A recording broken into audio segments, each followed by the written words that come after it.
हमारी मुलाकात आप लोगों से एक दो बार पहले भी हो चुकी है। हम लोग प्रोग्राम आपके कॉलेज में किया करते थे। आज ये संविधान दिवस के अवसर पे जो कार्यशाला आयोजित की गई है उसमें आप लोगों का उत्साह और संख्या बल देख के बड़ा अच्छा लग रहा है। और आज हम लोग संविधान में दी हुई कुछ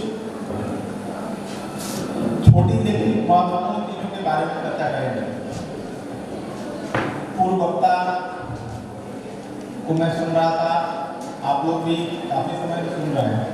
तो ये जो संविधान दिवस है इसके संबंध में आप सुन चुके होंगे, लेकिन फिर से हम लोग 2 मिनट में अपनी मेमोरी रिफ्रेश कर लेते हैं कि जब भारत के संविधान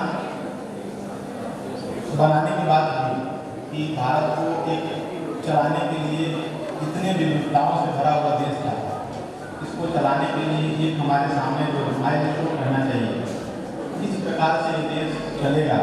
जब हमको आज़ादी मिलेगी तो ड्राफ्ट कमेटी बनाई गई थी और ड्राफ्ट कमेटी ने जब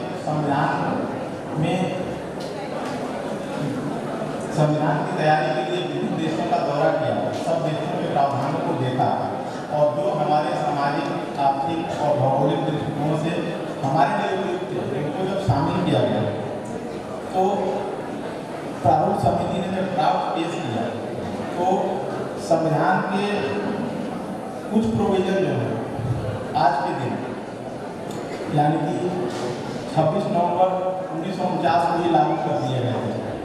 बाद में हम जानते हैं कि 26 जनवरी 1950 को हमारा बनता संविधान पूर्ण रूप से लागू हो गया, लेकिन संविधान के बहुत सारे प्रोविजन जो है इसके पहले भी लागू कर दिए गए थे और वो आज का दिन था।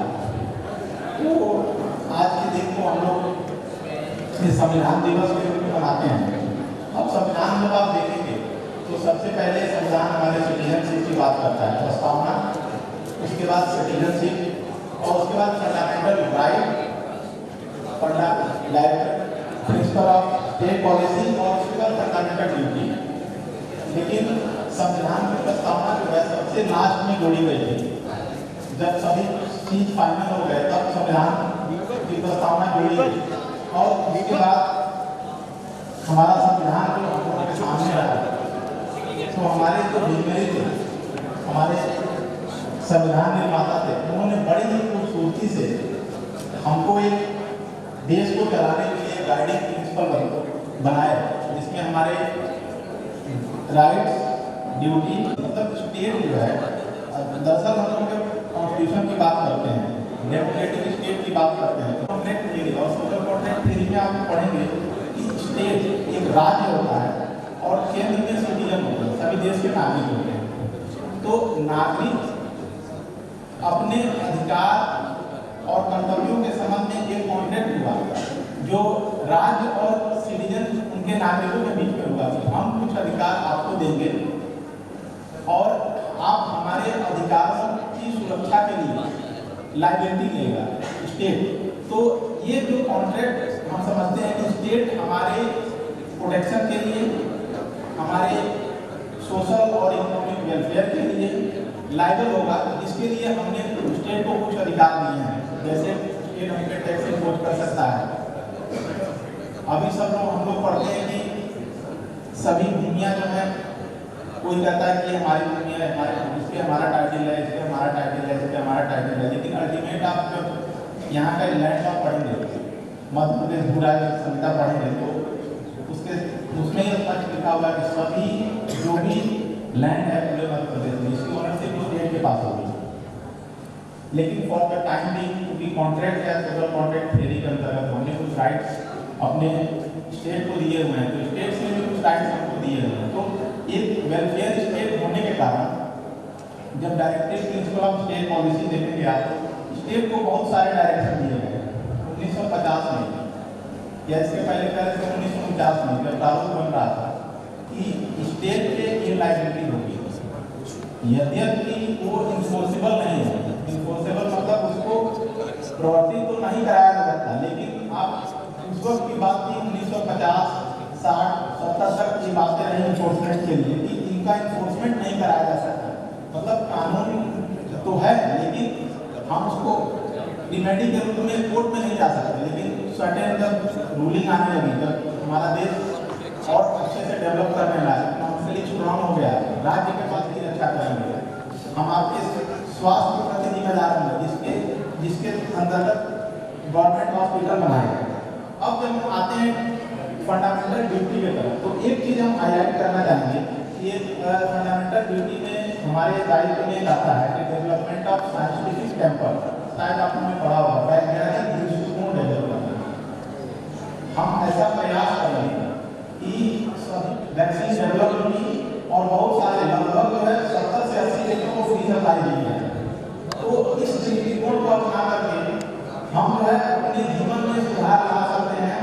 इसी को साइंटिफिक टेम्पर का नाम दिया गया है। और ये कब की बात है, 1949 में जब ये पहली बार जब विकास किया गया था संविधान, तभी उसकी बात की गई। कितनी बड़ी बात है, आप सोच सकते हैं कितने बड़े दूरदर्शिता है संविधान में माना गया कि हमारे डेवलपमेंट को सोशियोलॉजिकल, इकोनॉमिकल और ज्योग्राफिकल चीज़ों को समाहित करते हुए जो साइंटिफिक टेम्पर की बात करते थे, आज जो है लगातार जो देखिए रोडों का जाल बिछता जा रहा है। ये जानते हैं कि संविधान जब से बना है तब से लोग खतरे में हैं और कभी भविष्य में खतरे में रहे। संविधान भारत के लिए गाइडिंग की है और ये कभी भी खतरे में नहीं आने वाली चीज है। यद्यपि इसको जरूरत के अनुसार हमने मॉडिफाई किया है। बहुत सारे अमेंडमेंट हुए, देखें आप लोगों ने जो संविधान में नहीं थे उसको भी हमने आवश्यकता अनुसार संविधान में जोड़ा, उसकी प्रस्तावना में जोड़ा कि नहीं ये हमारे देश का परिस्थिति के लिए आवश्यक है। तो ये सब चीजें एक वैज्ञानिक दृष्टिकोण को अपना के लगातार काम करने से हो रहे हैं। तब आप अपनी बात कर सकते हैं। आज डेवलपमेंट का लेवल हो गया कि आज हमको कोई दवाई कराने का कोई दूसरे स्टेट की बात है, महाराष्ट्र का है या कहीं उत्तर प्रदेश से कोई है या बाहर से कोई राजस्थान से कोई है, तो हम वीडियो कॉन्फ्रेंसिंग के जरिए पूरी की पूरी कार्रवाई कर लेते हैं। उसको भी नहीं आना पड़ता है यहाँ पे और हमारा काम भी हो जाता है। तो ये हमारा कोशिश यही है कि हम इन सब चीज़ों को इंक्लूड करके हम अपने लाइफ को और बेटर बनाएंगे। और ये सब होता है साइंटिफिक टेम्पर के वजह से, जो वैज्ञानिक दृष्टिकोण हम लोग अपना के काम कर रहे हैं। तो सबसे बड़ी बात संविधान में जो संविधान के निर्माताओं का उद्देश्य था कि बाकी सब चीजें भी साथ में रखेंगे, लेकिन हम लोग साइंटिफिक आगे और अच्छे से काम कर पाएंगे, समय में बचत होगी। आज जो है देखिए हर चीज में सब कुछ लोगों को जल्दी चाहिए, जैसा कि हमने किसी को मैसेज किया तो हमको तुरंत रिप्लाई चाहिए। तो समय के अभाव को देखते हुए साइंटिफिक टेम्पर को डेवलप करना जो संविधान की आकांक्षाओं के अनुरूप है, मैं चाहूँगा कि आप लोगों के माध्यम से इस तरह की चीजें और लोगों में पहुँचे और हम संविधान के अनुरूप काम करते रहें। धन्यवाद।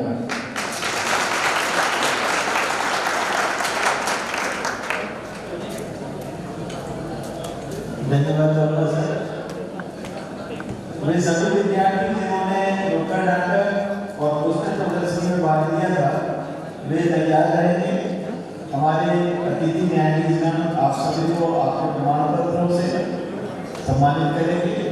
और इसी के साथ मैं बड़े सम्मान के साथ हरे मोहम्मद सर को आमंत्रित करता हूँ। उनके अनुभव मार्गदर्शन से हमारा महाविद्यालय का विद्यार्थी इसके पहले भी बड़ा लाभान्वित हो चुका है।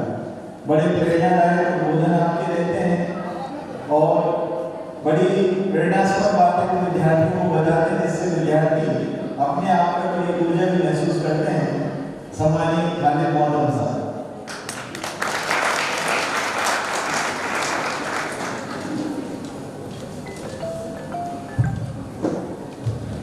इस कार्यशाला में मंच से सम्मानीय श्याम मुके साहब आप मेरे साथ रह चुके हैं, बढ़िया कर रहे हैं। रवि कोठानी जी बार एसोसिएशन के अध्यक्ष हैं।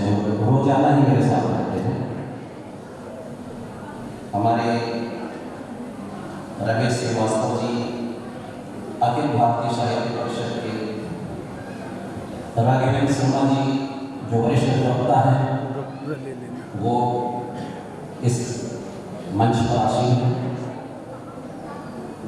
श्री अनुराग अधिवक्ता जी सागर के इस कॉलेज के प्रिंसिपल और श्री डॉक्टर राम कुमार चतुर्वेदी जी, सभी सम्माननीय मंच पर उपस्थित सभी सम्माननीय नागरिक एवं हमारे जो इस कॉलेज के भविष्य के भारत देश के नागरिक हैं, अधिवक्तागण हैं, लॉ ग्रेजुएट होने वाले हैं। मैं इससे पहले भी आप लोगों के सामने एक बार आ चुका हूँ आपके कॉलेज में, याद होगा। जहाँ तक बोलने की कला का प्रश्न है, हमारे इस मंच पर कुछ बड़ी हस्तियां बैठी हैं। जैसे गोल्हारी जी काफी अच्छे वक्ता हैं, हम इन्हें अधिवक्ता से ज्यादा महावक्ता कह सकते हैं।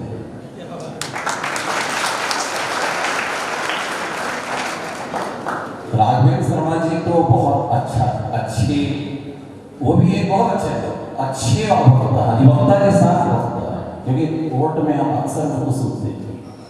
और हम लोग जो है न्यायाधीश, हमारा काम सुनना, और सुनते सुनते थक जाते हैं।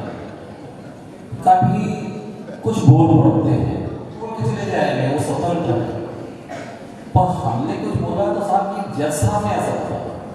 एक बड़ी समस्या हम लोग के साथ ये कि हम वहाँ पे व्यक्ति नहीं रह जाते, मनुष्य नहीं रह जाते, तो हमें बड़ी सुनना पड़ता है ज़्यादा से ज़्यादा। और हमारे ऊपर आक्षेप लग जाएगा कि हमारे व्यवहारिक क्या करेंगे। सुन लो भाई, आप बड़े हैं। चलिए, इससे हट के आज भी कार्यशाला आप लोगों ने आयोजित की है। सबसे पहले तो मैं इस कार्यशाला के आयोजकों को धन्यवाद दूंगा कि वाकई में आज जो 26 नवंबर का दिन है वो संविधान का दिन है, संविधान दिवस के रूप में मनाया जाता है।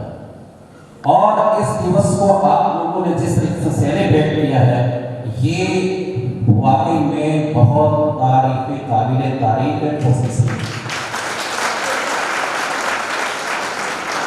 ऐसी कार्यशाला के आयोजन से ही देश के जो युवा विद्यार्थी हैं, अधिवक्ता हैं, या जो लॉ ग्रेजुएट हैं, जो लॉ पढ़ रहे हैं, उनको उनके लिए विशेष रूप से बहुत आवश्यक है कि उनकी बहुत बड़ी ड्यूटी है कि देश की जनता के सामने संविधान को कैसे रिप्रेजेंट करें। इसलिए आपके लिए कार्यशाला, ऐसी कार्यशाला का आयोजन करना जो है वो बहुत ही महत्व रखता है। मैं संविधान के प्रावधानों को इतने संक्षिप्त समय में नहीं बता सकता हूँ और कोई बताया भी नहीं जा सकता है। हमारे सचिव महोदय ने भी आप लोगों के सामने कुछ प्रावधानों को रखा है, कोई चीज बातें रखी हैं आप लोगों से, मैं कुछ चीजें रखूंगा। आप लोग लॉ के स्टूडेंट्स हैं। मैं अभी जैसे कि बात आई संविधान के मौलिक कर्तव्य और मौलिक अधिकार, ये दो जो है ये बहुत ही महत्वपूर्ण है। और अच्छा, एक बात और मैं कहूँगा कि आप ये बताइए कि जब इस चीज को आप जानते होंगे कि 26 जनवरी को हमारा संविधान लागू हुआ, तो हम 26 नवंबर क्यों मनाते हैं संविधान दिवस? क्या कोई बता सकता है? आप बताइए।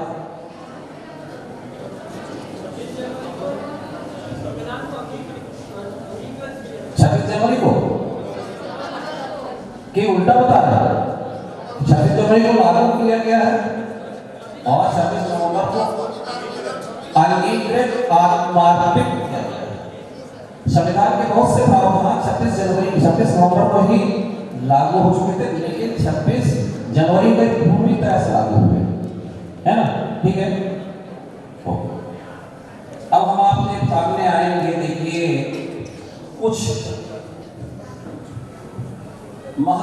भी बातें करूंगा मैं, लेकिन आपके सामने विचार रखूंगा। और मैं समझता हूं कि इन कुछ छोटी बातों में ही यदि विचार करें तो ये जो कार्यशाला है इसका उद्देश्य जरूर सफल हो जाएगा। मैं संविधान के मौलिक जो अधिकार हैं, मूल अधिकार जिसे कहते हैं, जिसे प्रवर्तित कराया जा सकता है, किंतु संविधान के कर्तव्यों को, मौलिक कर्तव्यों को प्रवर्तित नहीं कराया जा सकता है। सही है, ठीक है। रेट फाइल हो जाएगी सुप्रीम कोर्ट, हाई कोर्ट में मूल अधिकारों के लिए, पर मौलिक कर्तव्यों को प्रवर्तित नहीं कराया जा सकता। लेकिन ये दोनों ही एक दूसरे के पूरक हैं, मानते हैं। तो क्या आप एक भी, हमारे यहाँ कोई भी ऐसा जो स्टूडेंट हो या जो वकील साहब बैठे हैं तो बता सकते हैं कि ऐसा क्यों प्रवर्तित नहीं कराया जा सकता मौलिक कर्तव्यों को और मौलिक अधिकार को प्रवर्तित कराया जा सकता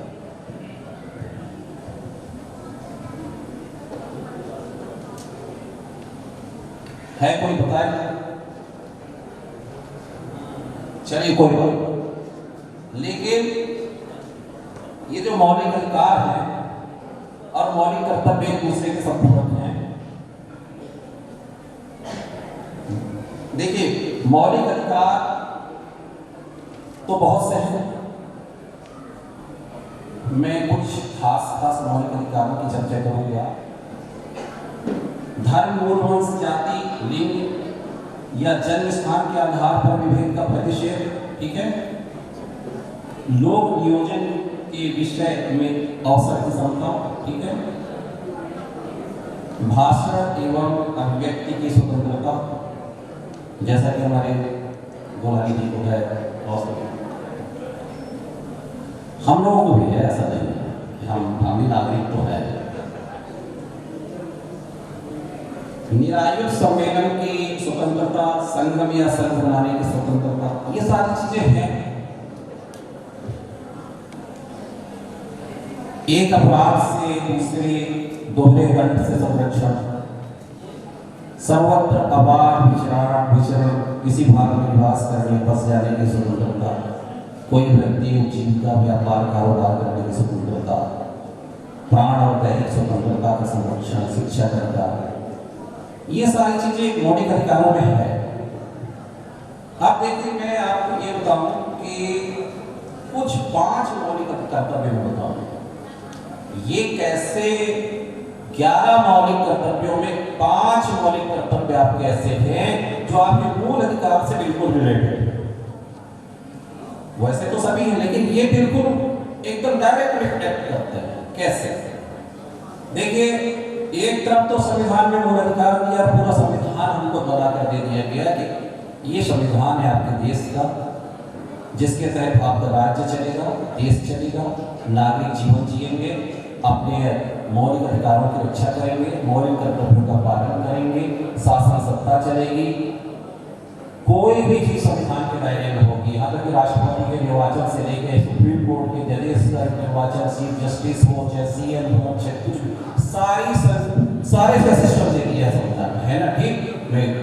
ये देखिएगा, मैं एक पढ़ रहा हूं, आप पढ़िएगा। एक बात जो मौलिक अधिकार कर्तव्य है उसकी मैं पढ़ रहा हूं। संविधान का पालन करें, यही मौलिक कर्तव्य आपका इतना बड़ा है कि ये इसमें सब चीज समाहित है। यदि आपको संविधान दिया गया है तो उसका पालन करिए ना। संविधान कभी खतरे में नहीं है, पर संवैधानिक संस्थाओं की स्वतंत्रता पर हस्तक्षेप हो सकता है, ये गलत है। संविधान नहीं खतरे में, क्योंकि संविधान तो बना कर दिया गया है, वो खतरे में नहीं हो सकता। अब संविधान का ही पालन करें तो कभी भी किसी भी संवैधानिक संस्थाओं की स्वतंत्रता पर हस्तक्षेप ही नहीं हो सकता।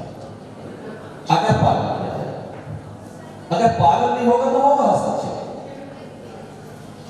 अब देखिए, उसके आदर्शों, संस्थाओं, राष्ट्रध्वज और राष्ट्रकाल का आदर करें। ठीक है, अब आप आइए, ये आदर्श संस्थाओं, अब ये आदर्श संस्थाओं में आप आ जाते हैं तो संस्थाएं क्या है? यही तो संस्थाएं है। न्यायपालिका क्या है? संस्थाएं तो संविधान की, उसकी एक सीढ़ी है सुप्रीम कोर्ट से लेके यहाँ तक।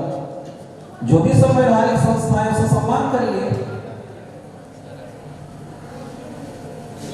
एक लायर्स है आपको, इनका सम्मान करिए। राष्ट्रध्वज और राष्ट्रगान का आदर करें। अगर नहीं करेंगे तो उसके लिए कानून भी बना है, राष्ट्रीय गौरव अपमान निवारण अधिनियम बना है।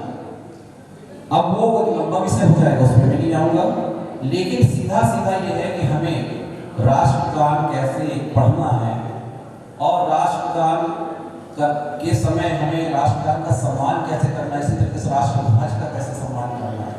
ऐसा कोई भी कृत्य न करें, लंबा चौड़ा हो सब्जेक्ट है, वो आप लोग पढ़े होंगे और पढ़ेंगे, उसको मैं नहीं पढ़ाने वाला हूँ, ये बताना नहीं, वो लंबा सब्जेक्ट है। लेकिन अगर हम ऐसा कोई काम ना करें, ऐसा कोई एक्ट ना करें जो राष्ट्रीय ध्वज या राष्ट्रगान के प्रति अपमान के भाव दर्शित करता हो, क्योंकि वो अपराध तो है ही, लेकिन एक भारतीय नागरिक के रूप में ये हमारी बहुत बड़ी लैप्सेस है अगर हम अपने राष्ट्रीय ध्वज का सम्मान न कर पाए, राष्ट्रीय गान का सम्मान न कर पाए। अब आप देखिएगा, एक चीज है, स्वतंत्रता के लिए हमारे राष्ट्रीय आंदोलन को प्रेरित करने वाले कुछ आदर्शों को हृदय में संजोए रखें और उसका देखिए साहब, आज हम स्वतंत्र हुए हैं तो हमें संविधान मिला। देखिए कितनी बड़ी बात है। तो संविधान निर्माताओं ने इस बात को आपके मौलिक कर्तव्यों से जोड़ दिया कि देखिए इस स्वतंत्रता का सम्मान करना, इसको हमेशा अपने हृदय में संजो के रखना। तो ये कितनी आसानी से ये स्वतंत्रता हमें नसीब नहीं हुई है। इस स्वतंत्रता को प्राप्त करने के लिए चाहे राष्ट्रीय आंदोलन हुए हों, चाहे शहीदों ने अपनी जान दी हो, इसके लिए बड़ी कुर्बानियां दी गई है। तो भाइयों, मेरे विद्यार्थियों, वकील साहबों, मैं आपसे ये कहूँगा कि इस चीज को बड़े गौर से समझना, इसको हमेशा अपने हृदय में संजो के रखना है। क्यों संजो के रखना? आखिर ऐसा क्यों हमें संविधान के मौलिक कर्तव्य में क्यों बताया गया? इसका मेन उद्देश्य ही है जो मैंने एक बार पहले के लिए कैंप में कहा था कि हम भारत के एक सर्वश्रेष्ठ नागरिक बने।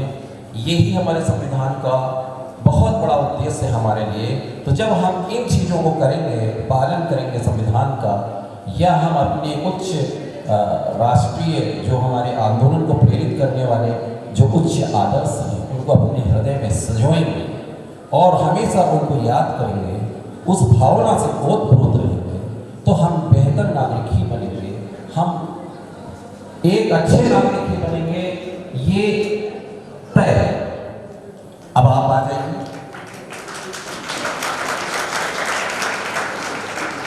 एक और मैं मूल कर्तव्य के बारे में बता दूं। देखिए, तीसरा, भारत की प्रभुता एक परंपरा है और हम इसको जब एक्चुअल बना के रखेंगे तो निश्चित रूप से हम अपने देश की एकता और अखंडता की रक्षा करने के लिए भी एकजुट होकर खड़े होंगे। देश की रक्षा करें। देखिए, तुरंत आ गया आगे एक आइए, देश की रक्षा करें और आवाहन किए जाने पर राष्ट्र की सेवा करें।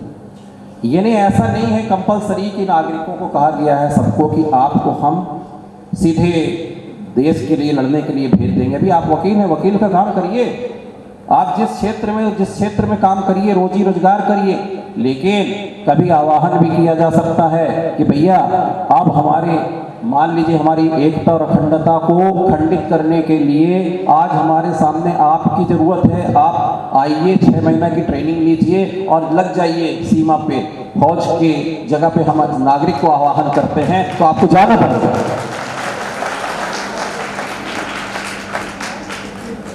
आप ये नहीं कह सकते कि मैं वकील हूं तो मेरा काम सिर्फ वकालत करना ही है, मेरा काम और कुछ नहीं है, मैं किसान हूं, किसानी करूंगा। नो, अगर आप प्रवर्तित नहीं कराया जा सकता, नहीं आपको बाउंड नहीं करेंगे, ये भी समझ लीजिएगा।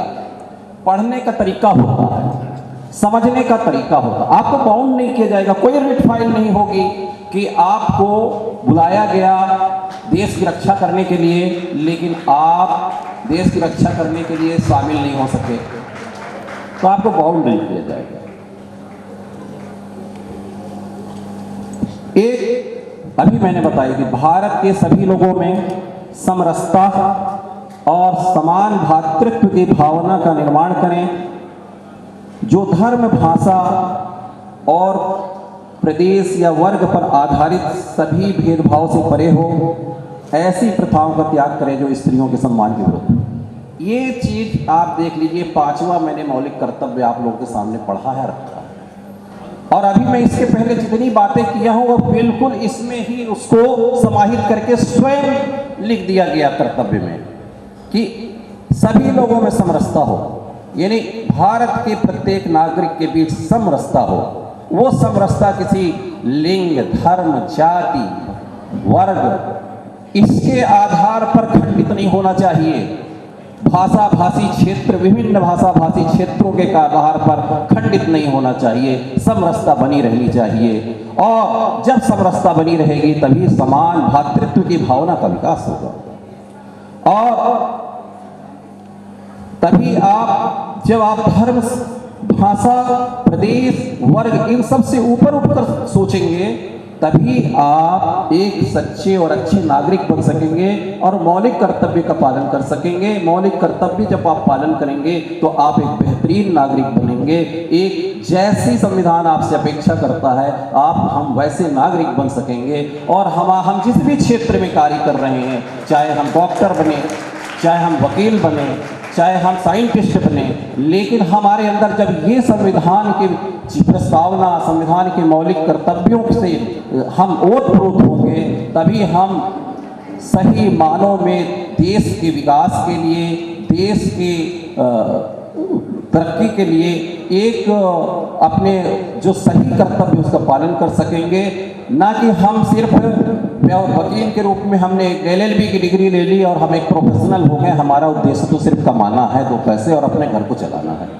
ये सब जो छूट के हम डॉक्टर हो गए तो हम पेशेवर हो गए। अब हमारे तो काम केवल ये है कि हमको सिर्फ संपत्ति अर्जित करनी है, या हम जो भी जिस क्षेत्र में, तो हमारा उद्देश्य संपत्ति का अर्जन है। इस चीज से भी आप बहुत ऊपर उठ जाएंगे, बेहतरीन नागरिक बनकर जनता की सेवा करेंगे, सोशल सर्विस करेंगे, समाज के सही मानों में प्रतिनिधित्व करेंगे और संविधान को सही मानों में रिप्रेजेंट करेंगे। मैं इसके साथ अपनी भाषा को, अपनी बोली को विराम देता हूँ। आप लोगों ने सुना, बहुत बहुत धन्यवाद। प्रमाण पत्र प्राप्त करेंगे रजनी पटेल, संस्कृति उइके, सोनम गुंजाम।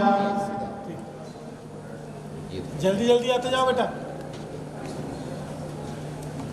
संस्कृति सोनम गुंजाम। रानी सती मड़ावे, गायत्री चौक से पारस मणि परवारी, रंजीत कुमार, योगेश कुमार राय,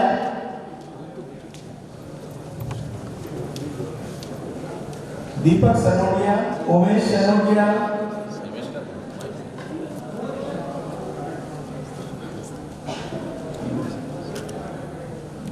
वैशाली ठाकुर,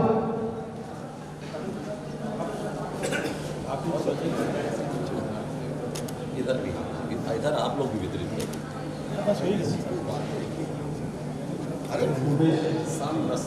चित्रांशु रामडाले, आप भी दीजिए। खुशी जैन, हमारे साहब के हाथों से भी दीजिए। आरती अग्रवाल, अंजलि अंबाती, साक्षी साहू, भारती टेंगरे, सोनम साहू, नंदिनी वैस, याचना सनोडिया,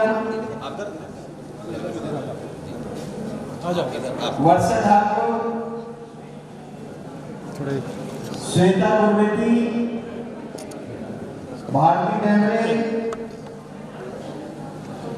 रानी सजी मड़ावे, अमित राठौर, योगेश कुमार राय, सोनम साहू, सोनम गुंजा,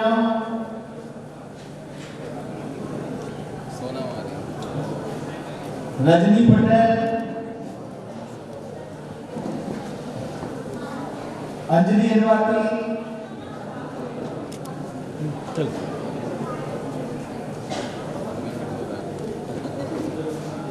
नंदिनी वैस, याचना सनोडिया, उमेश सनोडिया,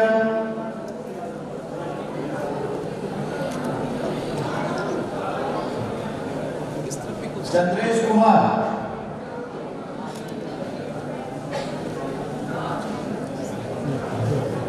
आ जाओ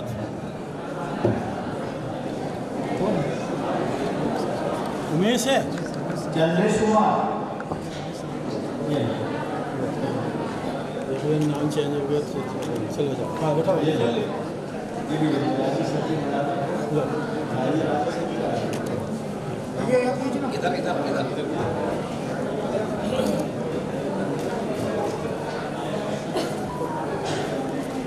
ये लोग रह गए उनको बाद में करवा देश का चलो कोई भी दे दे उसको, ये दे दे चेंज करके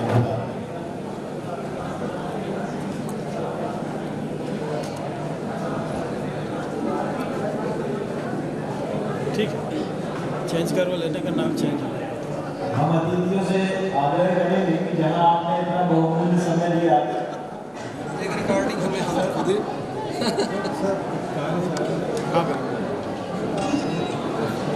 हाँ आगे एक वो हो रहा है बाकी पूरा स्पीच चल रहा है उसको ऐसा कर देना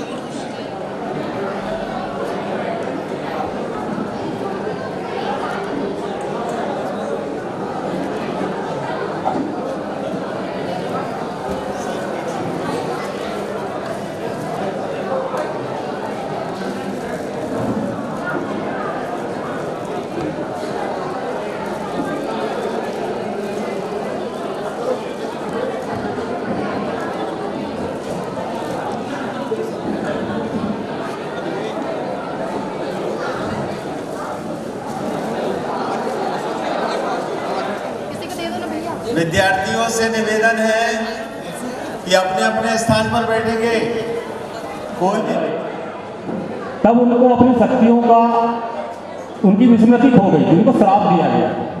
तो जामवंत जी ने उनको अपनी शक्तियों का आभास कराया और तब हनुमान जी ने जाना कि मेरे अंदर तो अथाह शक्ति है। वैसे ही जामवंत का रोल अदा करता है हमारा भारत का संविधान, जो आपको आज विभिन्न प्रकार के जो अधिकार दिए गए हैं, जो फंडामेंटल राइट के रूप में आप 6 प्रकार के जो अधिकार दिए हैं और संविधान में आगे भी और अधिकार दिए हैं।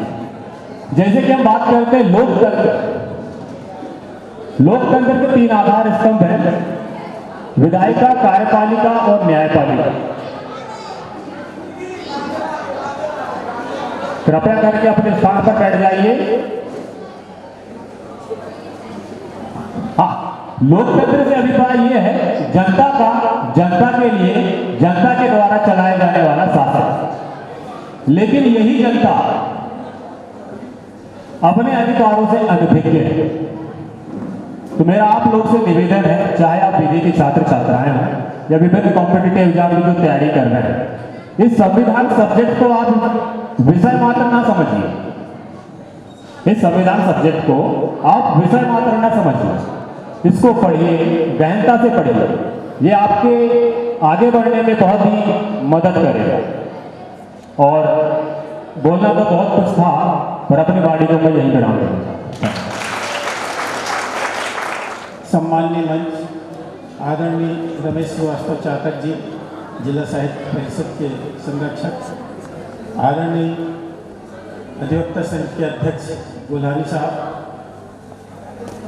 मेरे बड़े भाई श्री हमारे शिक्षा समिति के कोषाध्यक्ष श्री एच के चतुर्वेदी जी, आदरणीय अग्रवाल साहब और मेरे बचपन के सफ़र बैठे हैं श्री राघवेंद्र शर्मा एडवोकेट, बहुत अच्छे विद्वान वक्ता हैं और इस कार्यक्रम का संयोजन करने में आदरणीय अखिलेश यादव सर की को भी मैं हृदय से अभिनंदन करता हूँ और मेरे परिवार के एसएससी महाविद्यालय के छात्र छात्राएं, मेरे परिवार के विधि महाविद्यालय के छात्र छात्राएं और मेरे परिवार के कलीग सदस्य, प्रोफेसर, अध्यापक और कर्मचारीगण, आप सभी का हृदय से अभिनंदन करते हुए ज़्यादा समय नहीं लूँगा, पर एक कटु सत्य बोलने जा रहा हूँ, मंच का आशीर्वाद चाहूँगा। एक कटु सत्य है, जब हमारा संविधान बन रहा था तो हमारे संविधान की प्रस्तावना की प्रथम चर्चा हुई थी 13 दिसंबर 1940 को। प्रस्तावना की प्रथम चर्चा हुई थी और इस प्रथम चर्चा के पश्चात में दूसरी परिचर्चा हुई।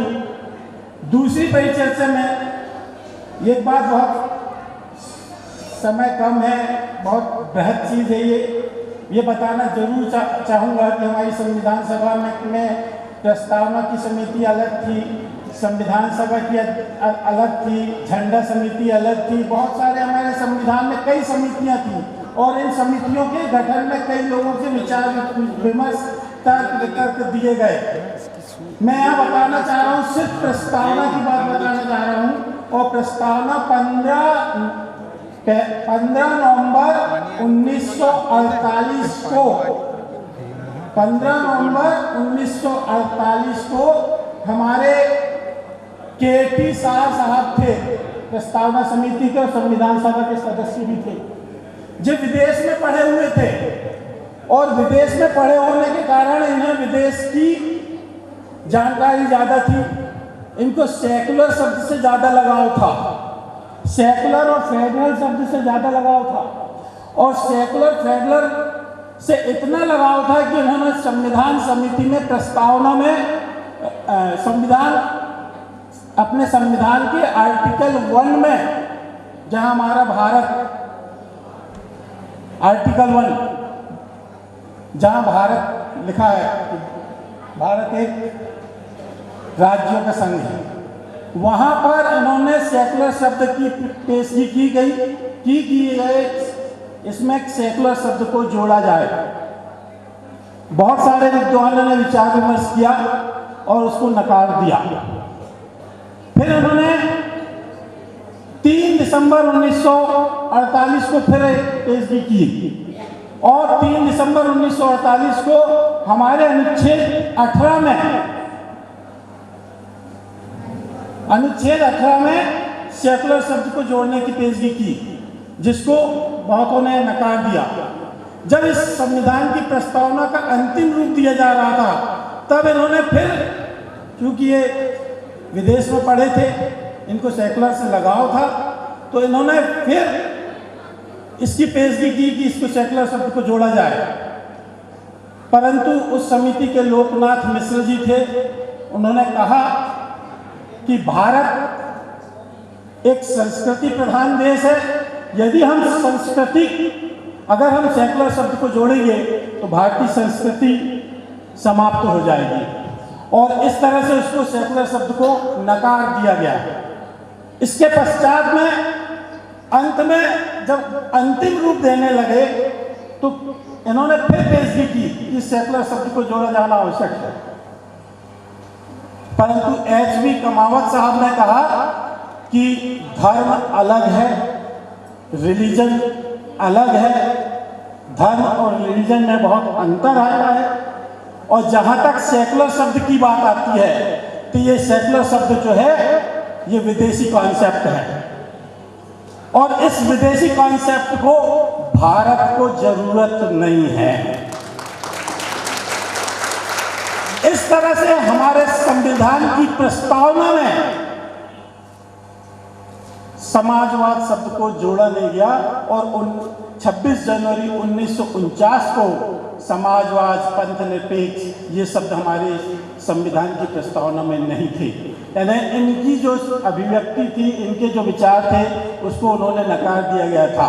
और उसका परिणाम था कि 1975 के पहले भारतीय संस्कृति की एक अलग पहचान थी। भारतीय संस्कृति में पाश्चात्यकरण दूर दूर दिख नहीं रहा था, पर जैसे ही इसमें समाजवाद जुड़ा, उसके पश्चात हमारी संस्कृति में, हमारी भाषा में, हमारे रहन सहन में, हमारे खान पान में पाश्चात्य सभ्यता का ज़्यादा से ज़्यादा प्रचलन हो गया है। आज हमारे एजुकेशन में पाश्चात्य एजुकेशन तो देखने को मिलती है, हमारी सभ्यता में, हमारी संस्कृति में, हमारी वेशभूषा में, कपड़ों में भी हमारी पाश्चात्य वेशभूषा देखने को मिलती है। पाश्चात्य वेशभूषा के साथ साथ में हमारे भोजन में भी पाश्चात्य संस्कृति आ गई। आज हम नूडल, पिज्जा, बर्गर में आ गए हैं। ये हमारी संस्कृति हो गई है। हमको आवश्यकता है, आदरणीय गोल्हानी साहब बोल रहे थे कि मोबाइल का जितना दुरुपयोग हो रहा है, उससे ज़्यादा दुरुपयोग आप अपने भविष्य से भी कर रहे हैं। जिन भावनाओं से, जिन कामनाओं से, जिन इच्छाओं से आप यहाँ पर आए हैं अपने माता पिता की इच्छाओं की पूर्ति करने के लिए, उन इच्छाओं की पूर्ति होना आवश्यक है। और उन आवश्यकता को पूरा करने के लिए मेरे जो अध्यापक गण हैं, ये आपके साथ में साथ लगा करके खड़े रहेंगे। बस तनिक सहारा दे दो तुम मुझको, मैं तुम में मानवता की झोली भर दूंगा और इन अल्हड़ मस्तानों में मैं मानवता की झोली भर दूंगा।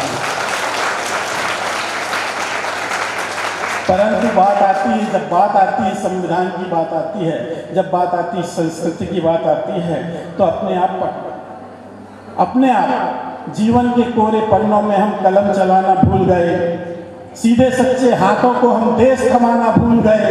सोच बदलने निकले थे वो देश हमारा बांट दिए, और मंदिर मस्जिद के नामों पर जाने कितनी लाशें काट दिए।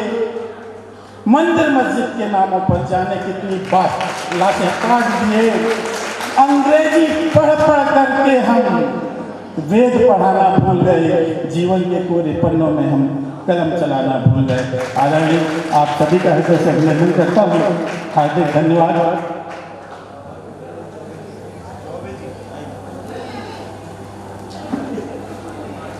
कार्यक्रम के सभी गणमान्य अतिथिगण, इसमें शामिल हैं जिले के पुलिस अधीक्षक श्री सुनील कुमार मेहता जी, हमारे न्यायाधीशगण आदरणीय श्री खालिद मोहतरम साहब, लक्ष्मण कुमार वर्मा जी, हमारे डीपीसी लॉ कॉलेज के संचालक डॉक्टर के चतुर्वेदी जी, डॉक्टर HK चतुर्वेदी जी, श्री राम कुमार चतुर्वेदी जी, हमारे जिला अधिवक्ता संघ के सम्मानीय अध्यक्ष श्री रवि कुमार गोल्हानी जी, जिले के वरिष्ठ अधिवक्ता आदरणीय श्री राघवेंद्र शर्मा जी, जिले के वरिष्ठ साहित्यकार श्री रमेश शर्मा जी चाटक जी, रिटायर्ड अभी क्षमा चाहूँगा, जिला न्यायालय से पधारे सम्मानीय अधिवक्ता श्री अनुराग अग्रवाल करता हूँ कि जिनके माध्यम से हमने आज इस कार्यक्रम में अच्छे साउंड को सुना और आगामी दिनों में अपनी अच्छी तस्वीरें हम प्राप्त करेंगे। आप सभी का बहुत बहुत हृदय से धन्यवाद करता हूँ।